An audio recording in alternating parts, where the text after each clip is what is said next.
Hello friends, this is Dr. Aditi Jain and you all are welcome back to my YouTube channel ज्ञानवारिधि। आज की जो हमारी ये video है ये criterion reference test and norm reference test पर based है। आज हम इन दोनों टेस्ट को डिटेल में समझेंगे। फर्स्ट हम लोग लेते हैं क्राइटेरियन रेफरेंस टेस्ट को, that is also known as CRT। ये जो टर्म है क्राइटेरियन रेफरेंस टेस्ट या CRT, ये पहली बार रॉबर्ट ग्लेसर ने यूज़ की थी सन 1963 में। क्राइटेरियन रेफरेंस टेस्ट जो होते हैं ये स्टूडेंट की परफॉर्मेंस को एवेल्युएट करते हैं against some pre established criteria. ये क्राइटेरिया हमारा कुछ भी हो सकता है, जैसे अगर हम ये कहें कि बच्चे को एडिशन सब्ट्रैक्शन करना आना चाहिए, मल्टीप्लिकेशन या डिवीज़न करना आना चाहिए, बच्चे को अपने सेंटेंसेस को प्रॉपर वे में लिखना आना चाहिए, ये सब चीज़ें वो हमने पहले से क्राइटेरिया सेट किया होता है। जब हम क्वेश्चंस बनाते हैं हमारे माइंड में कुछ क्राइटेरिया होता है और वो क्राइटेरिया हमारा प्री एस्टैब्लिश्ड होता है और हम उस क्वेश्चनर को बना के ये देखना चाहते हैं कि बच्चा उस क्राइटेरिया को मीट आउट कर रहा है या नहीं कर रहा है। Now criterion reference tests are administered to understand whether a student has specific competencies or skills। जैसे कि मैंने अभी भी कहा कि हम ये देखते हैं कि बच्चा ये काम कर पा रहा है या नहीं कर पा रहा है, तो वो स्पेसिफिक कॉम्पिटेंस या स्किल्स को जब हमें इवेल्युएट करना होता है तब हम क्राइटेरियन रेफरेंस टेस्ट को यूज़ करते हैं। These test intend to answer a question. किस क्वेश्चन का आंसर करते हैं? Is this child able to structure sentence of 5 or more words or add or subtract 2 numbers? ये जैसे कि मैंने आपको बताया अभी कि कुछ क्वेश्चंस हमारे प्री डिटरमिन्ड होते हैं, हमारे माइंड में होते हैं और उन क्वेश्चंस के आंसर्स हम लोगों को इसके थ्रू मिलते हैं। तो अगर बच्चा उन चीज़ों को परफॉर्म कर पा रहा है तो हम ये मान लेते हैं कि बच्चे को ये स्किल्स डेवलप हो चुकी हैं, अदरवाइज़ फिर उसके ऊपर वर्क किया जाता है। Next is The focal point of using these tests is to determine the presence or absence of criterion behavior। दूसरे शब्दों में हम ये कह सकते हैं कि इसका जो मेन एम्फेसिस होता है या जो बेसिक हमारा फोकस होता है वो इस चीज़ पर होता है कि बच्चे में वो क्राइटेरियन बिहेवियर जो हम बच्चे के अंदर डेवलप करना चाह रहे थे वो डेवलप हुआ है या नहीं हुआ है। इन शॉर्ट अगर हम कहें तो यहाँ पर हम यह कह सकते हैं कि यहाँ पर इंडिविजुअल जो है उसकी परफॉर्मेंस को हम कंपेयर करते हैं किसी इस्टेब्लिश्ड क्राइटेरिया के अकॉर्डिंग्स में, क्राइटेरिया के कंपैरिजन में, और दूसरे इंडिविजुअल्स के कंपैरिजन में नहीं, जो कि हमारा नॉर्म रेफरेंस टेस्ट में होता है। वहाँ पर हम बच्चे की परफॉर्मेंस को दूसरे बच्चों के परफॉर्मेंस के आधार पर इवैल्यूएट करते हैं, जबकि क्राइटेरियन रेफरेंस टेस्ट में हम एक स्पेसिफिक प्री डिटरमिन्ड क्राइटेरिया के रेफरेंस में बच्चे की परफॉर्मेंस को एवेल्युएट करते हैं। Now coming to characteristics of criterion reference test. First जो हमारी कैरेक्टरिस्टिक है वो है इसका मेन ऑब्जेक्टिव जो होता है that is to measure students achievement of curriculum based skills. जो स्किल्स हमारी करिकुलम के आधार पर हम बच्चे के अंदर डेवलप करना चाहते हैं उनका मेजरमेंट करना होता है कि बच्चे ने उन स्किल्स को कितना अच्छे से अपने अंदर ग्रास्प कर लिया है। Next, it is prepared for a particular grade और कोर्स लेवल। एक पर्टिकुलर कोर्स लेवल या हम ग्रेड जो भी क्लास में बच्चा है या तो उसके लिए या हमारा कोर्स का हमने कोई लेवल बनाया है तो उस लेवल के लिए ये पर्टिकुलरली प्रिपेयर किया जाता है। एक ग्रेड के लिए तैयार किया हुआ पेपर हम किसी दूसरे ग्रेड के बच्चों के लिए यूज़ नहीं कर सकते हैं। Then it has balanced representation of goals and objectives. जो हमारे गोल्स हैं और ऑब्जेक्टिव्स हैं जो कि प्री डिटरमिन्ड होते हैं उनका एक बैलेंस रिप्रेजेंटेशन होता है क्राइटेरियन रेफरेंस टेस्ट के अंदर। It can be administered before and after instruction. हम इंस्ट्रक्शन देने से पहले भी इसको एडमिनिस्टर कर सकते हैं और बाद में भी इसका एडमिनिस्ट्रेशन किया जा सकता है। Then it is used to evaluate the curriculum plan, instruction progress and group students interaction. यहाँ पर इसके द्वारा हम ये इवैल्यूएट कर पाते हैं कि जो हमारा करिकुलम प्लान है वो कैसा है, सही चल रहा है या नहीं चल रहा है, जो हमारे इंस्ट्रक्शंस हम बच्चों को दे रहे हैं उनकी क्या प्रोग्रेस है, या फिर बच्चों का आपस में ग्रुप में इंटरेक्शन किस तरह का है। वो सब चीज़ें हम लोग बच्चों की यहाँ पर एसेस करते हैं, उनका इवैल्यूएशन करते हैं। नाउ नेक्स्ट पॉइंट हमारा आता है uses of criterion reference testing. हम इनको कब यूज़ करते हैं? तो फर्स्ट ऑफ ऑल हम इसको यूज़ कर सकते हैं to discover the inadequacies in learners learning, बच्चे की लर्निंग में कोई इनएडिक्वेसी रह गई है, ये अगर हमें डिटरमिन करना है तो हम क्राइटेरियन रेफरेंस टेस्ट का यूज़ करते हैं। साथ में वीकर सेक्शन ऑफ लर्नर्स जो है उनको असिस्ट करने के लिए भी हम इसका यूज़ करते हैं, जिससे कि वो अपने जो डिटरमाइंड लेवल हैं उनको अचीव कर सके through a regular programme of remedial instruction. उनको रेमेडियल इंस्ट्रक्शंस के कुछ अलग से सेशंस प्रिपेयर किए जाते हैं और उनको रेगुलर उसके थ्रू पढ़ाया जाता है, so that they may overcome their difficulties and can meet out the desired goal. Next, to identify the master learners and non master learners in the class. जो हमारे बच्चे होते हैं वो हमेशा एक जैसे नहीं होते। कुछ बच्चे बहुत ज़्यादा गिफ्टेड होते हैं, अच्छे होते हैं, एबिलिटी होती है उनके अंदर लर्निंग की, उनका IQ हाई होता है, तो वो मास्टर लर्नर्स होते हैं।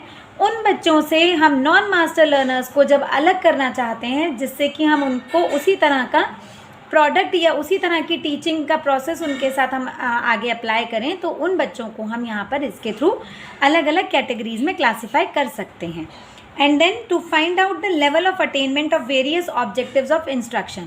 जो हमारे ऑब्जेक्टिव्स थे इंस्ट्रक्शंस देने के लिए, जिसमें हमने अनुदेशन दिया है, जो ऑब्जेक्टिव उस टाइम हमारे माइंड में थे, उनका लेवल कितना अचीव हुआ है, किस लेवल तक वो ऑब्जेक्टिव्स हमारे अचीव हो गए हैं, ये जब हमें फाइंड आउट करना होता है तब भी हम क्राइटेरियन रेफरेंस टेस्ट का यूज़ करते हैं। Next is to find out the level at which a particular concept has been learn. किस लेवल तक एक पर्टिकुलर कंसेप्ट बच्चों के द्वारा याद किया जा चुका है, समझा जा चुका है, ये फाइंड आउट करने के लिए भी हम क्राइटेरियन रेफरेंस टेस्ट का प्रयोग करते हैं। Then for better placement of concept at different levels, जो हमारे डिफरेंट ग्रेड लेवल्स होते हैं, मतलब डिफरेंट क्लासेस हमारी होती हैं, उनमें हम कंसेप्ट को कैसे प्लेस कर सकते हैं बच्चों के स्तर के अनुसार, उसके लिए भी क्राइटेरियन रेफरेंस टेस्ट हमारा बहुत बेनिफिशियल होता है। And to make instructional decisions of what to do with a learner in individually prescribed instruction programme. जो हम इंडिविजुअली बच्चों के लिए इंस्ट्रक्शन प्रोग्राम्स डिज़ाइन करते हैं, उनके विषय में हमें जब डिसीजंस लेने होते हैं कि बच्चों के साथ हमें क्या करना है, कैसे करना है, वो सब भी हम क्राइटेरियन रेफरेंस टेस्ट के थ्रू कर सकते हैं। Now next thing is limitations of criterion reference testing. इसकी कुछ लिमिटेशंस होती हैं, वो भी हमें मालूम होनी चाहिए। तो ये हम लोग जो लिमिटेशंस यहाँ पर डिस्कस करेंगे वो अकॉर्डिंग टू चेज़ है, जो चेज़ ने 1974 में बताए थे। ये वो लिमिटेशंस हैं जो अब हम डिस्कस करेंगे। तो पहला लिमिटेशन उन्होंने ये बताया कि ये जो क्राइटेरियन रेफरेंस टेस्ट होते हैं, ये केवल ये बताते हैं कि लर्नर ने कितनी प्रोफिशिएंसी अटेन की है किसी एक पर्टिकुलर एरिया में, लेकिन ये नहीं बताते कि वो कितना अच्छा है या उसको कितने सुधार की ज़रूरत है अपने एबिलिटी लेवल में। जितना उसने ग्रास्प किया ये वो बता देते हैं कि बच्चे को इतना समझ में आ गया, लेकिन वो कितना गुड है या कितना उसको इम्प्रूवमेंट की ज़रूरत है, कितना वो उसके अंदर गलतियां कर रहा है कहाँ पर, ये सब चीज़ें वो नहीं बताते हैं, क्योंकि वो सिर्फ एक क्राइटेरिया के अकॉर्डिंग हम देख रहे हैं। हम दूसरे बच्चों के साथ उसका तुलनात्मक अध्ययन इसके द्वारा नहीं करते हैं। नेक्स्ट है हमारा task included in the test में be highly influenced by a teacher. ये जो हमारे टास्क दिए जाते हैं वो ऑब्वियसली जो टीचर बना रहा है उसके इंटरेस्ट और उसके बायस के अकॉर्डिंग होते हैं, और जो कि हमारी जनरल वैलिडिटी प्रॉब्लम होती है उसको इफ़ेक्ट करते हैं, क्योंकि यहाँ पर टीचर अपने इंटरेस्ट, अपने बायसनेस के अकॉर्डिंग चीज़ों को इवैल्यूएट करता है और उसी के अकॉर्डिंग चीज़ों को डिज़ाइन करता है, और ऐसा होने के वजह से हमारी जो वैलिडिटी होती है, वैधता होती है, वो कहीं ना कहीं आकर बाधित हो जाती है। Then last point is these tests are important only for small fraction of important educational achievement।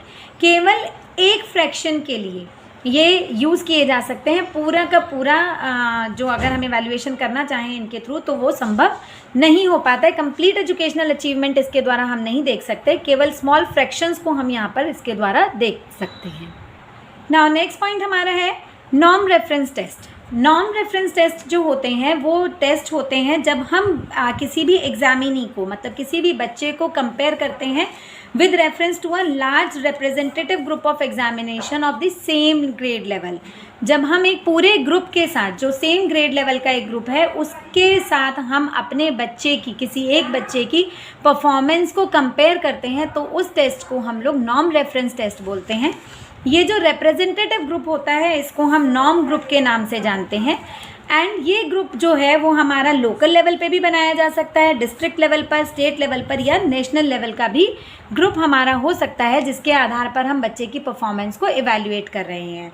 और ये जो टेस्ट होते हैं ये बहुत एक्सपेंसिव होते हैं, टाइम कंज्यूमिंग होते हैं बनाने के लिए, तो ये किसी ना किसी कॉमर्शियल टेस्ट पब्लिशर के द्वारा ही बनाए जाते हैं। नॉर्मली कोई भी क्लास टीचर इनको नहीं बनाता है, या इनका एडमिनिस्ट्रेशन किसी भी छोटे क्लासरूम पर इस तरह से नहीं किया जा सकता कि एक टीचर ने बनाया या किसी एक अच्छे एक्सपर्ट ने उसको बना लिया और उसको एडमिनिस्टर कर दिया। ऐसा नहीं होता है, ये बहुत एक्सपेंसिव होते हैं, बहुत टाइम कंज्यूमिंग होते हैं बनाने के लिए। तो कोई एक कॉमर्शियल टेस्ट पब्लिशर ही इनको बनाता है और फिर उसको ज़रूरत के अकॉर्डिंग हम लोग यूज़ करते हैं। अब बात करते हैं कैरेक्टरिस्टिक्स की, नॉर्म रेफरेंस टेस्ट के। तो इसका बेसिक पर्पस जो है वो स्टूडेंट का अचीवमेंट हमें मेजर करना है इन करिकुलम बेस्ड स्किल्स। जो हमारी करिकुलम बेस्ड स्किल्स हैं उनमें बच्चे ने कितना अचीव किया है, जब हमें ये मेजर करना होता है तब हम नॉर्म रेफरेंस टेस्ट को यूज़ करते हैं। Next, it is prepared for a particular grade level. जैसे कि हमारा क्राइटेरियन रेफरेंस टेस्ट था वो एक पर्टिकुलर ग्रेड के लिए प्रिपेयर किया जाता था, सिमिलरली नॉर्म रेफरेंस टेस्ट भी हमारा एक ग्रेड के लिए प्रिपेयर किया जाता है। ये हमारा यूज़फुल रहता है जब हमें होमोजीनियस और हिट्रोजीनियस क्लास ग्रुप्स को बनाना हो। मतलब होमोजीनियस मीन्स जिन बच्चों की एबिलिटी ऑलमोस्ट सेम है, जब हम उनको एक ग्रुप में कर देते हैं तो उसको हम होमोजीनियस ग्रुप बोलते हैं। और जो ग्रुप हमारा बहुत सारी वेरिएशन लिए हुए होते हैं बच्चे उनका होता है, उसको हम हिट्रोजीनियस ग्रुप बोलते हैं। तो जब कभी हमें बच्चों की योग्यता के आधार पर उनको एक ग्रुप में क्लासीफाई करना होता है तो हम उनको इस टेस्ट के थ्रू कर सकते हैं। Then it classifies achievements. जो बच्चों के अचीवमेंट हैं उनको क्लासीफाई करना होता है कि बच्चे ने कितना अचीव किया, लाइक अबव एवरेज, एवरेज या बिलो एवरेज। इस टाइप का जब हमें बच्चों को ग्रेड करना होता है तो हम नॉर्म रेफरेंस टेस्ट को यूज़ करते हैं।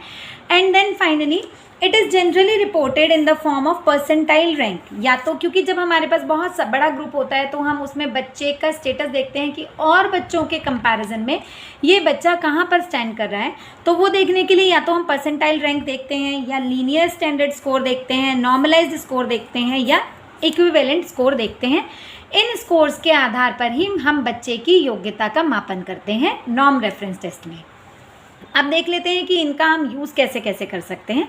तो सबसे पहली चीज़, it is useful in aptitude testing for making differential prediction.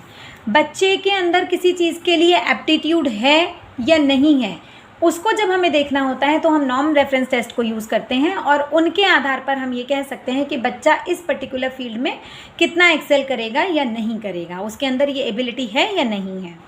Then it is useful to get reliable rank ordering of the students with respect to achievement we are measuring। जो achievement हम देखना चाहते हैं, सपोज हम बच्चे का academic achievement देखना चाहते हैं इंग्लिश लैंग्वेज में या मैथमेटिक्स में, तो उसके पर्टिकुलरली उस ग्रुप में वो कहाँ पर रैंक आ रहा है उस बच्चे का, ये हमें बहुत रिलायबल इंफॉर्मेशन मिल सकती है जब हम नॉर्म रेफरेंस टेस्ट को यूज़ करते हैं।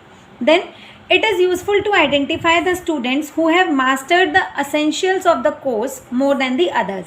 जब हमें ये देखना होता है कि जो हम कोर्स बच्चे को पढ़ा रहे हैं उसमें किस बच्चे ने मास्टरी कर ली है, ये हमें देखना होता है। औरों के कंपैरिजन में कौन बच्चा ज़्यादा जानता है, तो यहाँ पर हम जब बच्चों को कंपेयर कर रहे हैं तो अगेन हम यहाँ पर उसको यूज़ करेंगे नॉर्म रेफरेंस टेस्टिंग को। Then it is again useful in selecting the best of applicants for a particular program or vocation। कौन बच्चा एक पर्टिकुलर प्रोग्राम या किसी एक स्पेसिफिक वोकेशन के लिए बेस्ट है, उस बच्चे को सेलेक्ट करने के लिए भी हम नॉर्म रेफरेंस टेस्ट यूज़ करते हैं।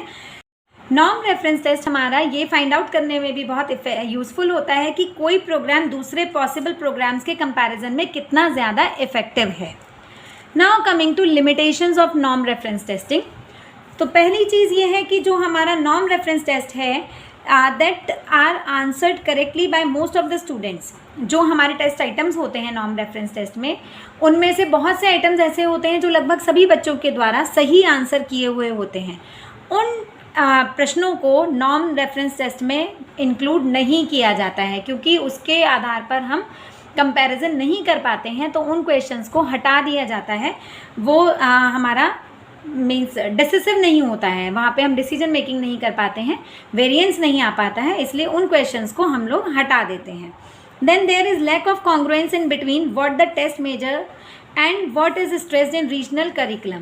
जो रीजनल करिकुलम होता है हमारा, प्रादेशिक स्तर पर जो हमारा पाठ्यक्रम होता है उसमें, और जो वास्तविकता में ये टेस्ट हमारा मापन करते हैं, उन दोनों में बहुत ज़्यादा विभिन्नताएं होती हैं। हम बच्चे को पढ़ा कुछ और रहे हैं, लेकिन क्योंकि ये नेशनल लेवल पे बनाए जाते हैं टेस्ट पेपर्स, तो उसमें जो पूछा जा रहा है वो अलग होता है, और जो रीजनल करिकुलम में हम बच्चे को बेसिकली पढ़ा रहे हैं वो काफ़ी अलग होता है। नॉर्म रेफरेंस टेस्टिंग जो है वो हमारी अनहेल्दी कंपटीशन को प्रमोट करती है और बहुत ज़्यादा नुकसानदेह होती है उन बच्चों के लिए जो लो स्कोरिंग होते हैं, क्योंकि उनका सेल्फ कंसेप्ट जो है, अपने बारे में जो उनकी अपना आकलन है, जो वो अपने बारे में सोचते हैं, वहाँ पर वो इफ़ेक्ट करता है रॉन्ग वे में। उन बच्चों का सेल्फ कंसेप्ट बहुत ज़्यादा नीचे चला जाता है, वो अपने आप में डीमोटिवेटेड हो जाते हैं। तो इस तरह के टेस्ट का उनके ऊपर प्रतिकूल प्रभाव पड़ता है, इसलिए उनको हम वहाँ पर यूज़ ना करें या कम करें तो वो ज़्यादा बेनिफिशियल रहते हैं। आई थिंक आपको ये वीडियो अच्छी लगी होगी। अगर आपको मेरे वीडियोस पसंद आते हैं तो उन्हें लाइक, सब्सक्राइब और शेयर करना ना भूलें। Thank you.